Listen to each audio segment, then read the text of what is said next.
기도드리옵나이다. 아멘.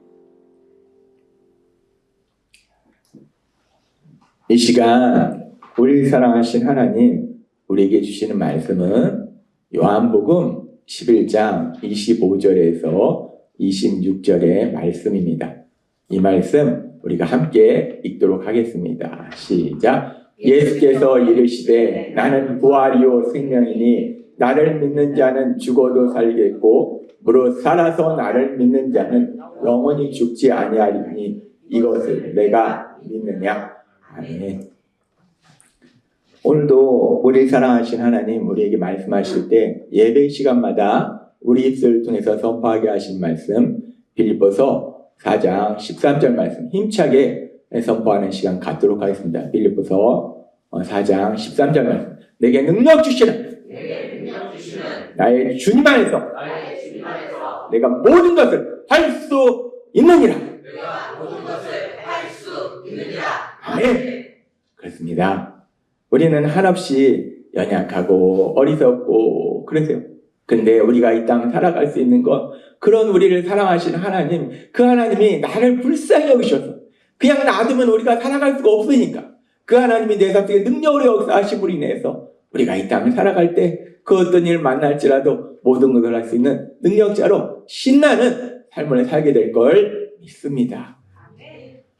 요한복음 11장은 죽은 지 4일이 된 나사로 그 나사로에게 우리 예수님이 찾아오셔서 그 나사로를 다시 살리시는 놀라운 기적에 대해서 말씀해요. 그러면서 우리가 이 기적을 생각할 때 우리는 흔히 나사로가 죽었는데 다시 살았구나 라고 단순하게 생각해요. 죽었는데 다시 살았네? 야, 죽었다 다시 살아났대? 라고 단순하게 생각해요. 근데 요즘 제가 참 많이 사랑하는 또 우리가 같이 기도하기도 하지만 사랑하는 분의 우리 목사님의 그 삶 속에 만난 그 이루 말할 수 없는 그 고난의 그런 모습을 보면서 이 죽음이라는 거에 대해서 이 죽음의 큰 무게에 대해서 다시 한번 깊이 생각하게 되었습니다. 죽음이라는 게 무엇일까? 죽음. 일단 현대의학에서 얘기하는 죽음은 크게 두 가지를 의미합니다. 첫째는 심장하고 폐, 우리에게 혈액을 공급해주는 심장 그리고 산소를 공급해주는 폐, 이 심장과 폐의 기능이 영구적으로 멈추는 심폐사, 그게 의학적으로 얘기하는 죽음이에요. 그리고 또 의학적으로 얘기하는 죽음 중에 또 하나는 뭐냐면 이 생명을 유지하는 데 필수적인 기능을 하는 것이 뇌의 중심부에 있는 뇌관인데 이 뇌관을 포함해서 뇌의 모든 기능들이 영구 정지해버리는 것.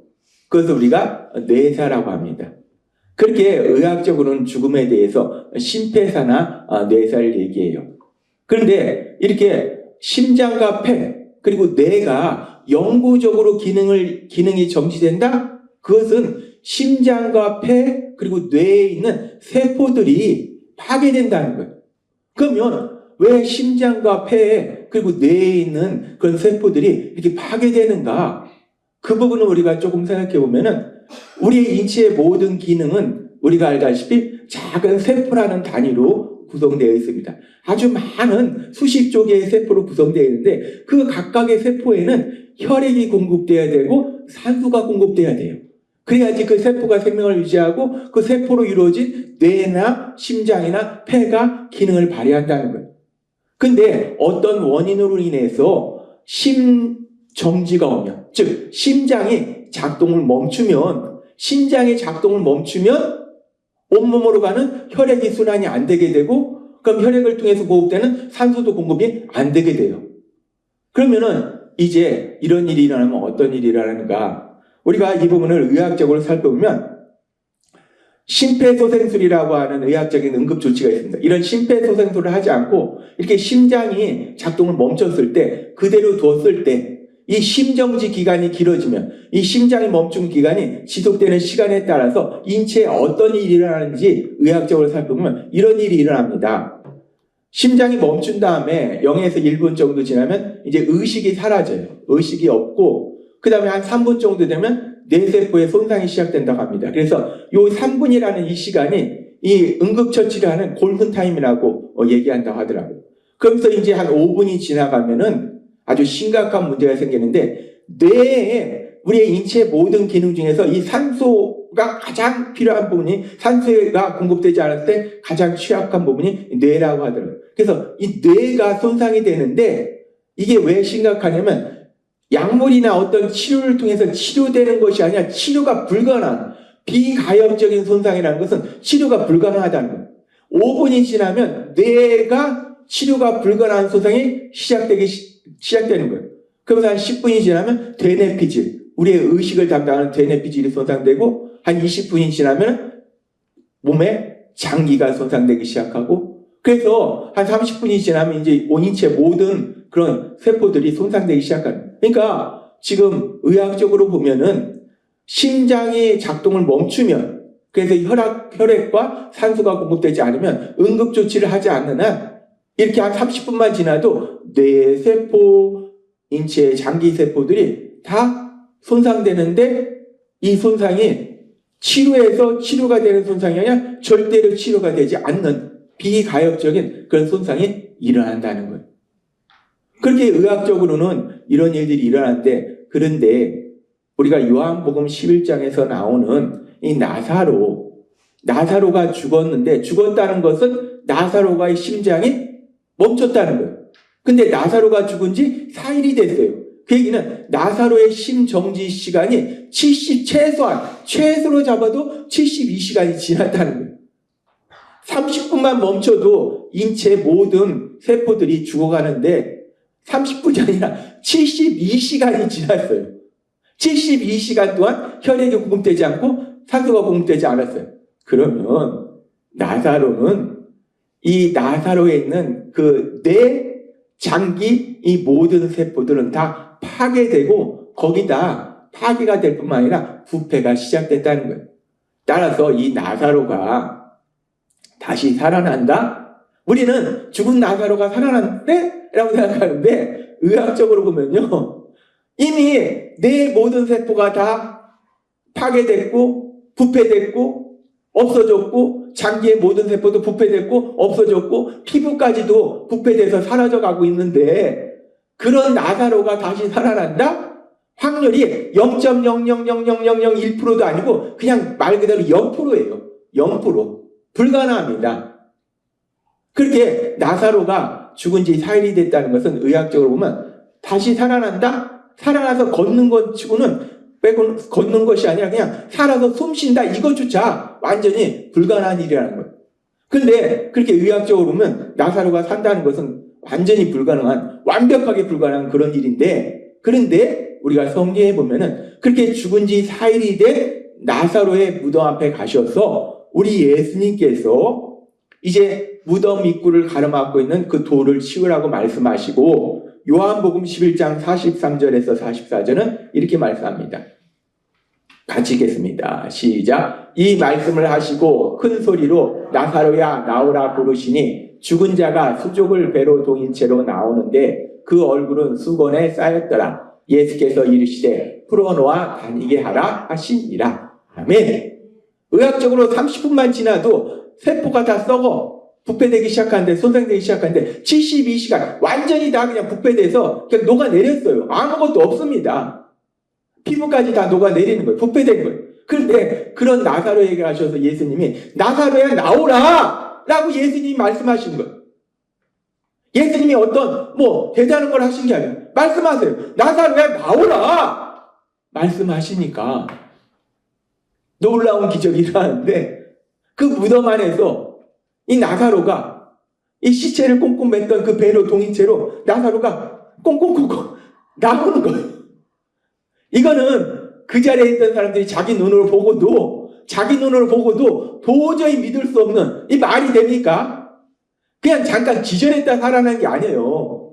그냥 다 세포가 다 없어진 거예요. 썩은 겁니다. 피부까지 썩고 있었던 거예요. 그래서 냄새가 난다고 하잖아요. 마르다가. 그런데 그런 나사로가 그냥 숨을 쉬는 것도 아니에요.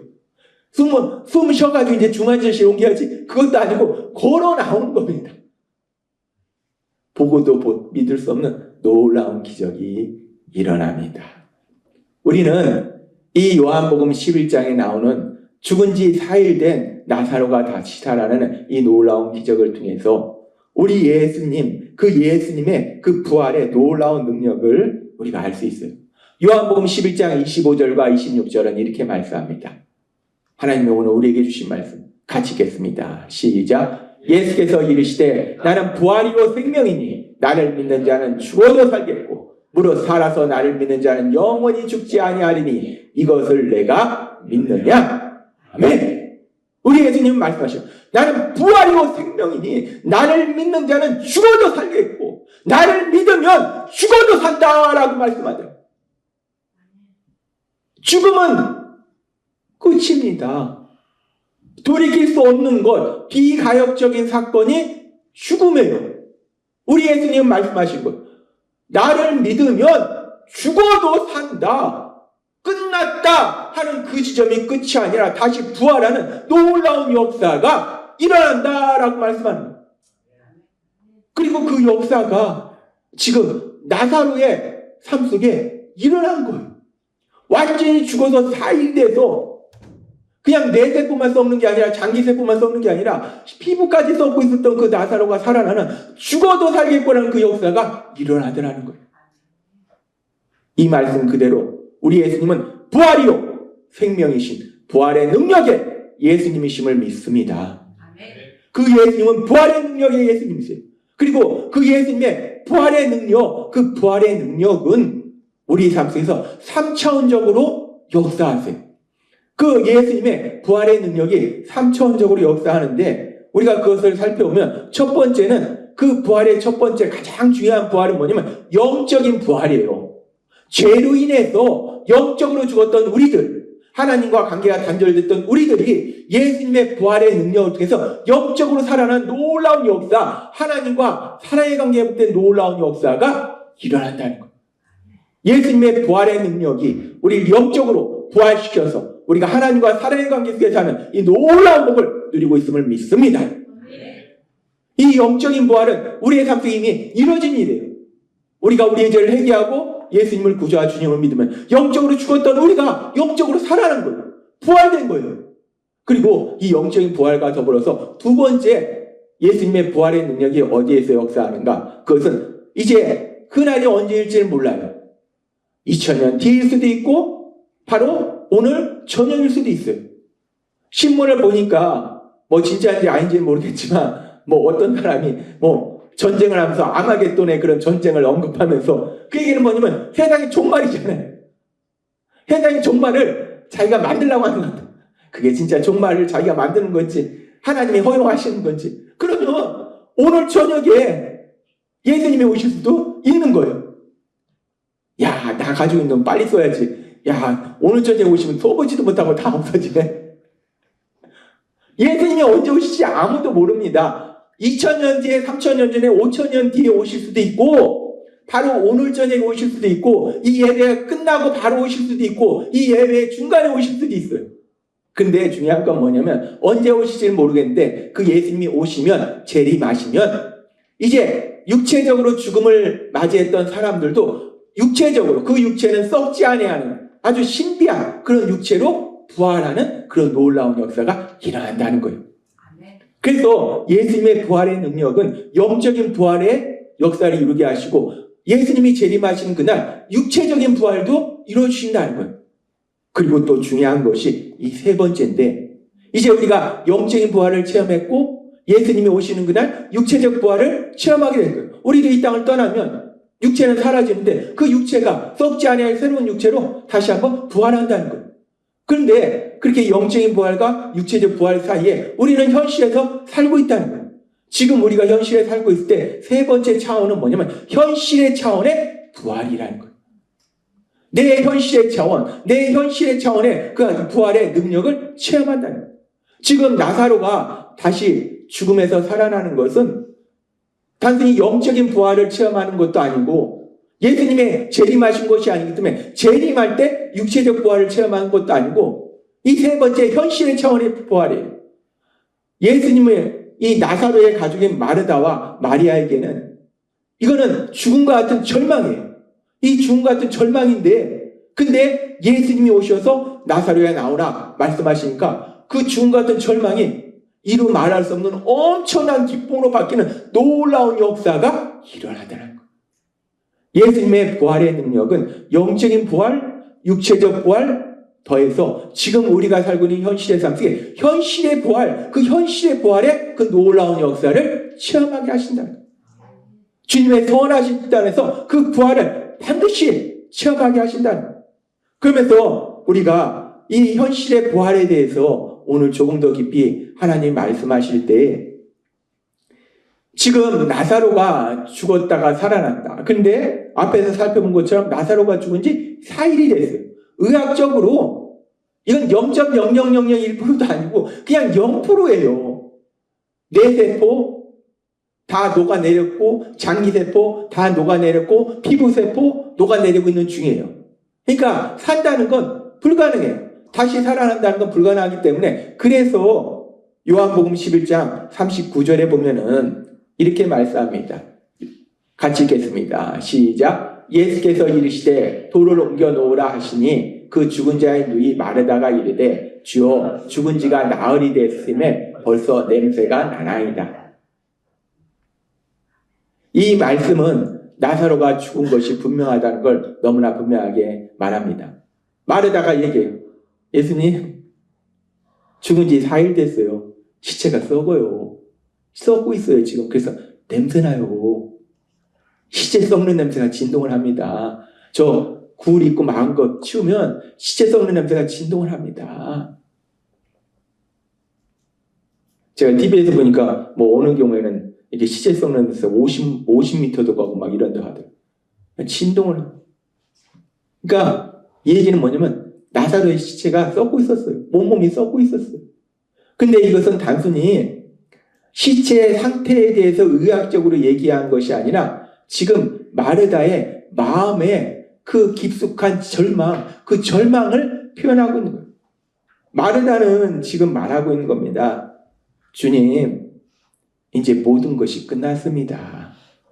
주님, 정말 끝났습니다. 나사로가 살아오기에는 너무 늦었습니다.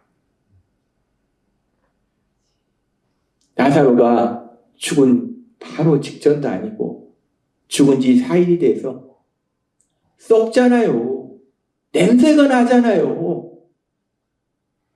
너무 늦었습니다. 나사로가 다시 살아오기에는 너무 늦었습니다. 지금 마르다는 그 깊은 절망을 표현하고 있는 거예요. 그렇게 마르다가 너무 늦었다고 절망하고 포기하고 슬퍼하고, 그런데 그 순간, 그 시간 우리 예수님이 찾아오신 거예요. 너무 늦었어요, 예수님. 돌이키기에는 너무 늦었어요. 다 끝났어요, 이제 예수님. 다 끝난 거예요. 종치고 막 내린 거예요. 그렇게 절망하고 포기하고 있는 그 순간 우리 예수님이 찾아오신 거예요. 그리고 우리 예수님은 그 시간에도 역사하고 계심을 믿습니다. 너무 늦었다고, 다 끝났다고 절망하고 포기하는 그 시간, 우리 예수님이, 부활의 능력의 예수님이 나사로야 나오라 말씀하시니까 그 나사로가 살아나는 놀라운 기적이 일어나더라는 거예요. 하나님이 오늘 우리에게 이 말씀을 주시는 것은 2000년 전 죽은 나사로가 다시 살아남은 해서 마르다와 마리아가 그렇게 기뻐했다는 그 소식을 단순히 전하는 게 아니에요. 2000년의 역사하신 그 예수님, 지금도 우리 삶 속에 능력으로 역사하고 계심을 믿습니다. 그 예수님은 내가 어디에 가든지 무엇을 하든지 함께하고 계심을 믿습니다. 그 예수님이 우리의 삶을 보고 계신 거예요. 우리가 세상을 살 때, 때로는 우리가 삶의 문제를 만났을 때 정말 끝이구나, 여기서 끝나는구나, 돌이키기에는 너무 늦었다, 여기서 끝이구나, 다 끝났어, 다 끝난 거야 라고 절망하는 그런 순간이 우리에게 있을 수 있어요.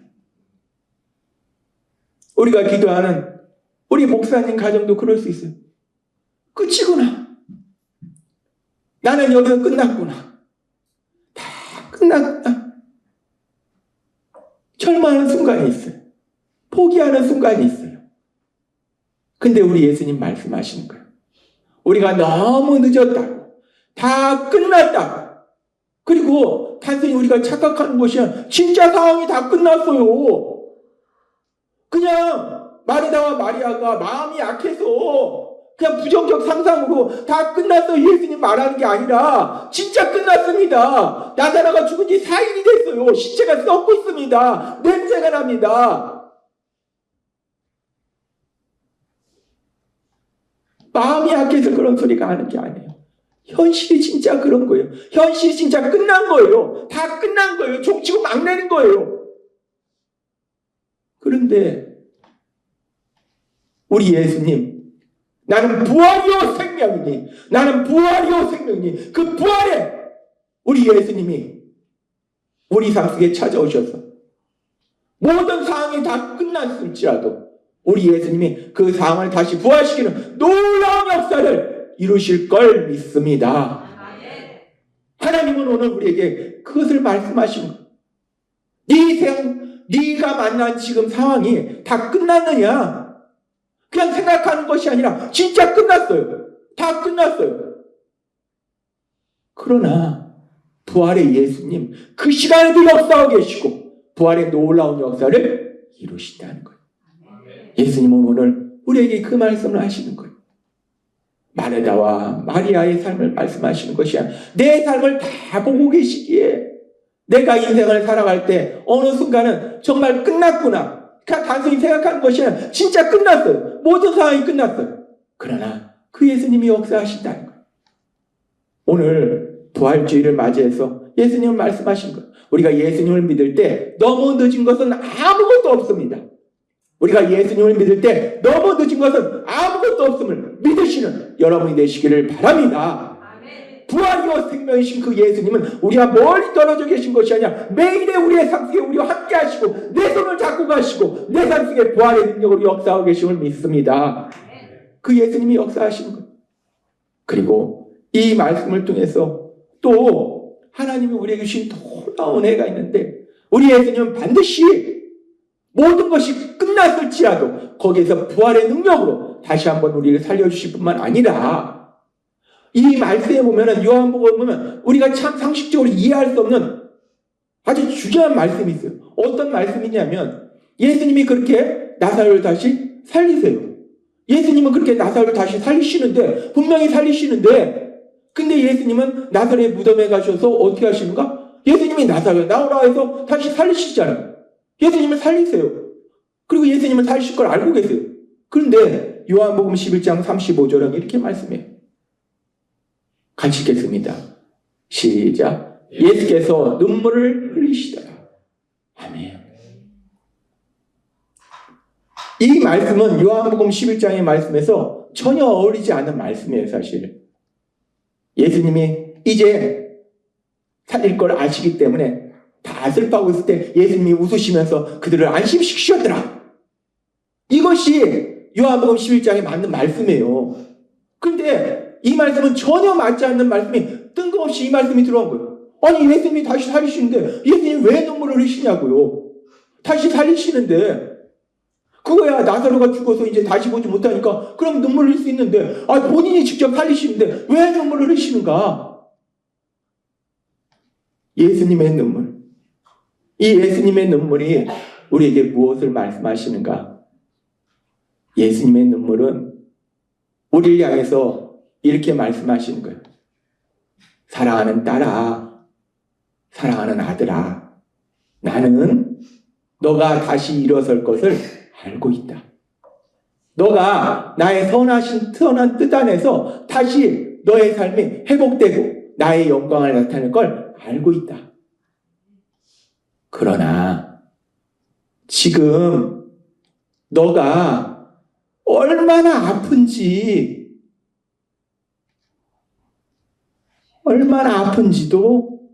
나는 알고 있다. 예수님의 눈물은 우리에게 말씀하시는 거예요. 그렇습니다. 우리가 부활의 능력이 예수님을 믿으면 다 끝났어도 예수님이 다시 회복시켜 주셔요. 맞아요. 그런데 그 절망의 터널을 통과하는 그 시간은 너무 아픈 거예요. 너무 아픈 거예요. 견디기 일무절도 아픈 거예요.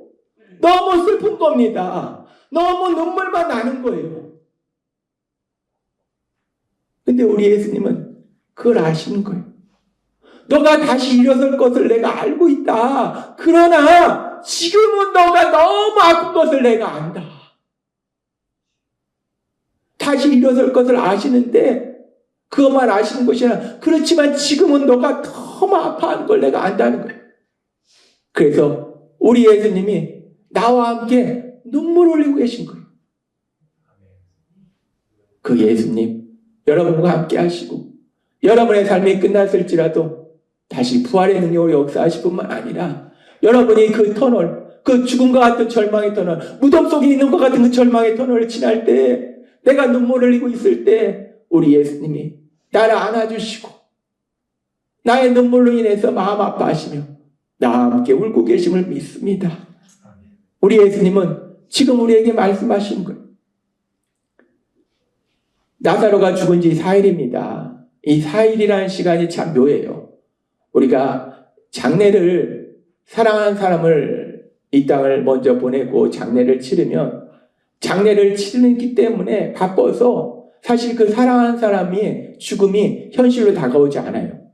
근데 장례를 치르고 이제 4일 정도 돼서 이제 조용히 집에 있으면 그 사랑하는 사람의 빈자리가 느껴지기 시작해. 그 사랑하는 사람이 사무치게 그리워요. 너무나 그리워요. 비로소 그 사랑하는 사람의 죽음이 현실로 다가오는 거예요. 그래서 그 시간 이 마르다와 마리아는 울고 또 울고 울고 또 울고 한없이 울고 있었을 거예요. 마르다는 얘기합니다. 죽은 지 4일이 되어서 냄새가 납니다. 주님, 모든 것이 끝났습니다. 나사로가 다시 살아오기에는 너무 늦었습니다. 마르다는 절망해요. 근데 그 절망의 시간 우리 예수님이 부활의 능력으로 역사하셨듯이 그 예수님은 지금도 우리 삶 속에 우리와 함께 하시고 부활의 능력으로 우리 삶 속에 역사하고 계신다는 거예요. 아멘. 하나님은 오늘 우리에게 말씀합니다. 우리가 예수님을 믿을 때 너무 늦은 건 없다는 거예요. 오늘 하나님이 우리에게 주신 말씀의 제목이 뭐냐면 영원한 죽음이 없듯이 영원한 절망도 없다. 예수님을 믿으면 우리에겐 영원한 죽음이 없어요. 왜? 우리에겐 영생만 있을 뿐이에요. 예수님을 믿으면 영원한 죽음이 없듯이 우리에게 영원한 절망도 없음을 믿습니다. 우리에게 영원한 절망이라는 있을 수 없는 거예요. 왜? 우리 예수님은 부활이요 생명이신 부활의 능력의 예수님이 우리를 부활시킨 놀라운 역사를 이루고 계심을 믿습니다. 영적인 부활을 이루신 예수님은 먼 훗날 우리를 육체적으로 부활시킬 뿐만 아니라 우리가 오늘 살고 있는 현실의 삶 속에 우리가 무덤 속에 있는 것 같은 절망적인 그 시간, 눈물 흘리고 있는 그 시간 우리에게 찾아오셔서 부활의 능력으로 우리를 다시 살리시는 놀라운 역사를 이루심을 믿습니다. 오늘 부활주의를 맞이해서 예수님의 부활이고 생명이신 그 예수님이 다시 살아나심이 우리의 삶 속에 얼마나 놀라운 은혜를 베푸시는지 하나님 우리에게 분명하게 말씀하신다는 거예요. 오늘 주신 말씀처럼 우리 안에 계신 성령님의 강력하신 역사하심에 의해서 부활이고 생명이신 예수님, 그 예수님을 구주와 주님으로 믿음으로 인해서 영적으로 죽었던 우리가 영적으로 살아나는 영적인 부활을 체험하고 먼 훗날 예수님 재림하시는 그날 육체적 부활을 얻고 뿐만 아니라 우리가 오늘을 살아가고 있는 현실 속에 때로는 모든 것이 끝난 그 상황 속에서 다시 한번 우리를 살리시는 부활의 놀라운 능력을 체험하시는 여러분이 되시길 주님의 이름으로 축원합니다. 기도하겠습니다. 하나님 아버지 감사합니다. 오늘도 주신 말씀처럼 부활과 생명이신 예수님, 우리의 삶 속에 찾아오셔서 무덤 속에 있는 것 같은 우리의 그 눈물의 시간, 우리가 울고 있는 그 시간, 우리와 함께 울어주시고 뿐만 아니라 부활의 능력으로 우리를 다시 살아나게 하신 놀라운 역사를 체험하게 하시니 감사합니다. 예수님의 이름으로 감사하며 기도드리옵나이다. 아멘.